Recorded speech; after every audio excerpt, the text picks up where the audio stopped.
well. And thank you, Mr. Chairman, to you and to the board members. I know in the pursuit of this task, the hours have been long and the pay is less than market rate, so we appreciate the work that has gone into it.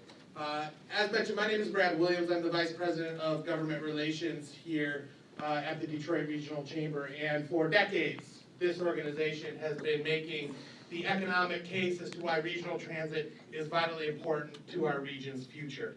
So I'm not going to make that argument again. You've all heard it, and I think you all buy it. The argument I'm going to make is focusing less on our Chamber of Commerce and more on the regional part of our title, that we are a regional entity and we need to grow together.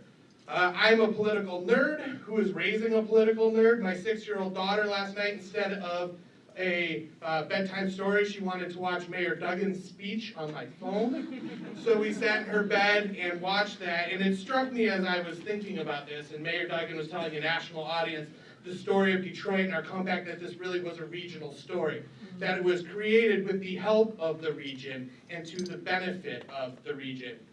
And that's why there was a sense of sad irony that at the same time, the backward-looking divisiveness was being reported in the paper as to this issue. It's frustrating that we can't get past these regional politics. This is a regional chamber and you are a regional transit authority, and I would encourage you to think as a region as you're making this decision today. Now, as we've had these conversations about a week ago, I guess it was, we started to hear that there were some concerns with these plans.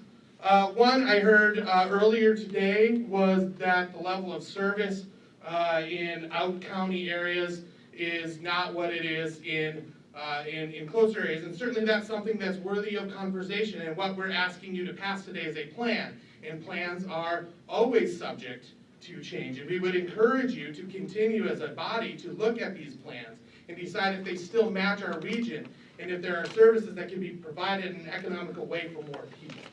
But I would also note that the only plan that would make everybody happy is if we had a bus that stopped at every driveway and brought people exactly where they go to for work. My perfect plan would be to have a jet copter to drop me off here every day, but that's not going to happen. That's not economical. The other concern I've heard is about how we allocate state and federal funds. And I would note that the allocation of state and federal funds is in the statute, which, as Marie pointed out, was written 4 years ago. We've had 4 years to address this issue, and to bring it up a week beforehand certainly doesn't seem to be as genuine as concern as one would think. So with that, Mr. Chairman, we certainly are supportive of passing this master plan today. We're supportive of putting this millage proposal on the ballot. We will do everything we can as an organization to ensure that it succeeds, and we encourage you today to give the people an opportunity to vote on public transit.